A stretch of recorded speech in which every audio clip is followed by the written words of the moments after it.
Next, reporter Ashley Goffinet shares an experience like no other as she travels to Squire Boone Caverns for a personal tour. In 1790, Daniel Boone and his younger brother Squire discovered a cavern in Mockport, Indiana. Squire Boone enjoyed exploring the area so much that he later relocated his family near the cavern. He died at age 71 and was buried in the cavern. His remains were left undisturbed for many years, but in the mid-20th century, relic hunters began taking parts of his coffin and even some of his bones. The coffin was then moved deeper into the cave, where it still resides today. That same cavern is open to the public for tours and has been since 1974. Formations in the cavern have been forming for millions of years in this 1/3 of a mile long cave. While the beauty of the cavern is a great attraction, it's not all Squire Boone has to offer. On site, there's a pioneer village with attractions like candle dipping, soap making, and gem mining. You can even buy fresh cornmeal from the gristmill, which was made by Squire Boone himself. Sit back as we take a tour with guide Morgan through southern Indiana's Squire Boone Caverns. Hi, I'm Ashley Goffinet, here today at the Squire Boone Caverns gift shop with our tour guide Morgan. Thank you for meeting us today, Morgan. No problem.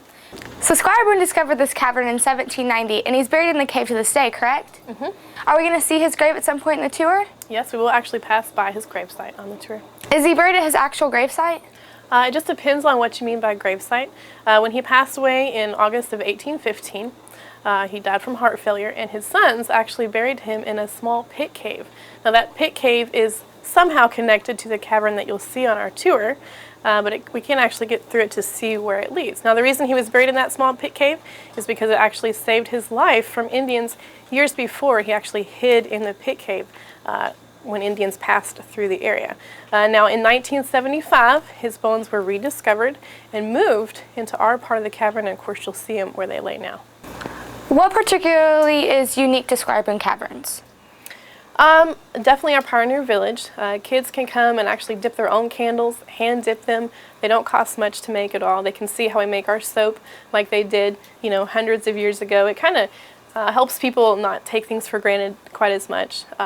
They can also do gem mining, and of course they can see a grist mill demonstration and see how Squire Boone would have actually worked the grist mill himself and grind corn and things like that. Now as far as our cave, something unique to our cave, despite the fact that it is a small cave, we have the largest cave dams in America. Actually the second largest in the world, second only to some cave dams in Poland. So they're really, really cool to see. They're about 15 foot wide and 4.5 foot tall. Well, I think it's about time to go on the tour.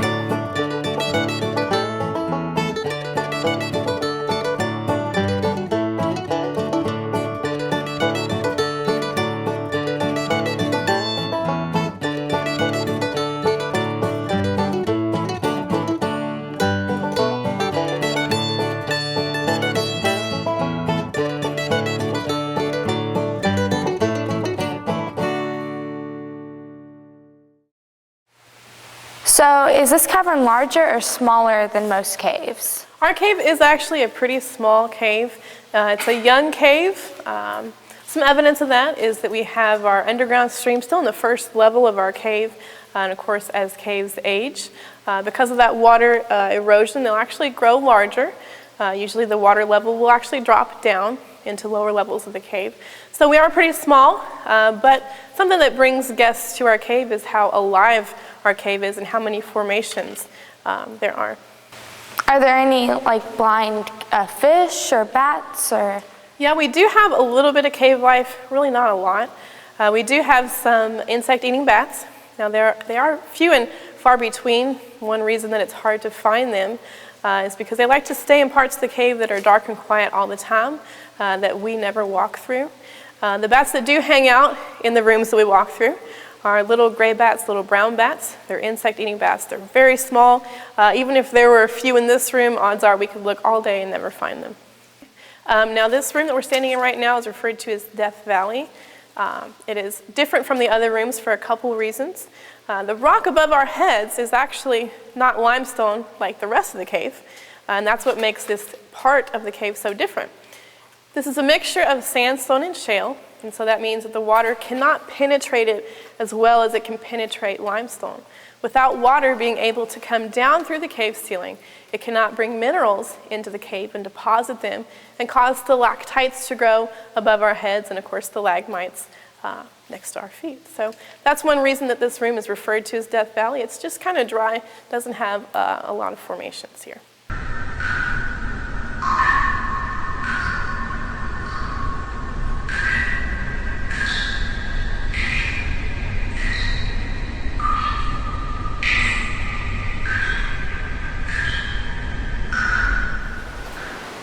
To our right side, this formation is referred to as Flowstone. Flowstone is just formed as water flows over the face of this rock and lays minerals down. They accumulate and harden. Stalactites hang down from the ceiling. Stalagmites grow up from the floor. Now, believe it or not, all of our stalagmites grow because of our stalactites. As water drops off of their tips, there's still minerals inside. They fall down to the ground and they pile up and build a stalagmite underneath. Okay?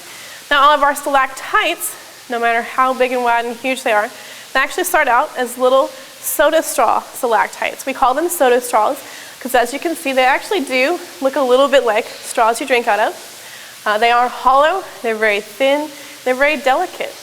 Now, as I told you, our stalagmites, just like this one here, grow because of the stalactites above them.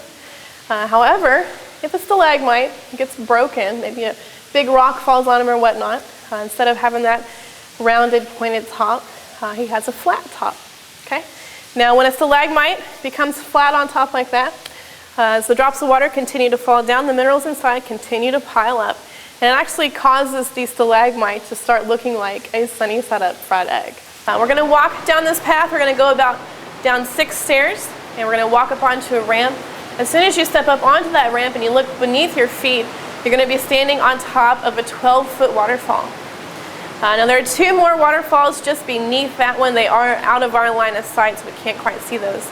If you were to follow those waterfalls down, you would eventually come out of the cave where the grist mill is. So where the water exits the cave there, that is the only natural cave entrance.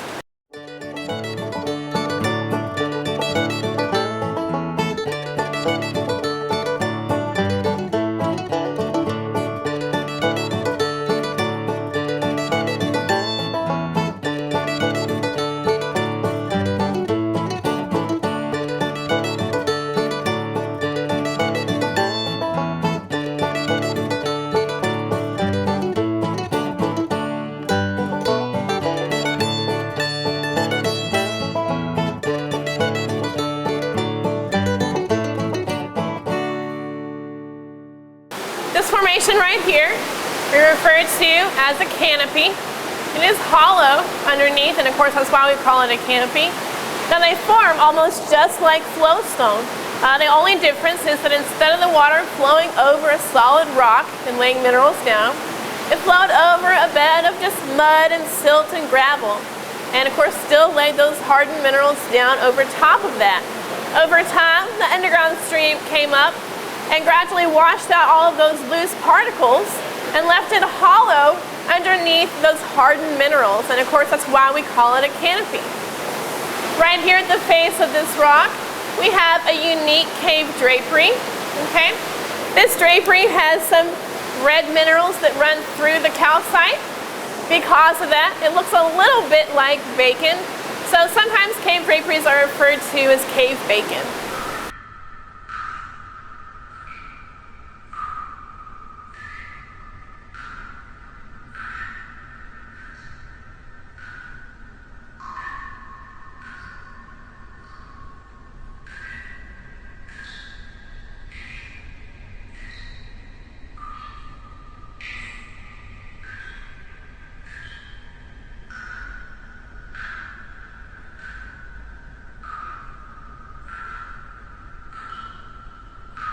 All right, guys, what you see here is just a very shallow pool of water. It's just a couple inches deep. And then this area around the pool, those are just hardened minerals. They cover the pool. We refer to it as a false floor. Now, of course, we can see several breaks and openings in the false floor. So we know not to walk out over that. But if you were in different caves, especially lower levels where there's a lot of deep water, false floors can cover pools of water that are much deeper than just a couple inches, and they will not support the weight of a human being, just tiny rocks and broken soda straw stalactites. So cave explorers in wild caves have to watch out for false floors and look for openings and things like that. Was Squire Boone's grave always a stop on the tour? Actually, it was not. Our cave was officially opened in 1973. His bones were not rediscovered and moved until 1975. So for our first couple of years, he actually was not here where he is now. The first thing I'd like to tell you about Squire Boone is something that I find pretty amazing. He lived a lot longer than what was common during those times. He lived to be 71. He eventually passed away from heart failure. Before he passed away, he was seriously injured over 11 times. Just to name a few of those, he was shot in the hip, shot in the ribs, shot in the arm, and actually crippled for the rest of his life from that injury. After his arm healed, it was a little bit shorter than the other. He also took a tomahawk to the head that actually cracked his skull a little. So to have gone through everything he went through, of course many different battles with the Indians, and to have lived to be 71, I think that's pretty cool. The average lifespan around that area was honestly closer to about 40 years old for a man, so that's pretty amazing. He also had a huge part to play in our history in southern Indiana as well as Kentucky. He established the first fort along with his brother Daniel Boone in Kentucky, known as Fort Boonesboro. Squire Boone even built the first church in Indiana. Okay? Squire Boone and Daniel Boone discovered the cave in 1790 because of the strength of that stream and those waterfalls and complete darkness in the cave. They were not able to make it very far inside. Squire Boone didn't return to this area for several years. When he did come back, he was about 60 years old. Of course, he was already crippled in one arm. He was not in the greatest shape. Kind of felt like his days were numbered. He wanted to leave something behind for his family. He thought that stream would be powerful enough to work a grist mill. He thought that if he came back and set up a mill there, his children and grandchildren and great-grandchildren could stay behind and power that mill and always be provided for and taken care of. Thank you for taking us on the tour today, Morgan. It was really entertaining and informing. You're more than welcome. There's a lot we weren't able to show you because of time. But take my word, Squire Boone Caverns is worth a trip to see. Reporting from Mockport, Indiana, this is Ashley Goffinet.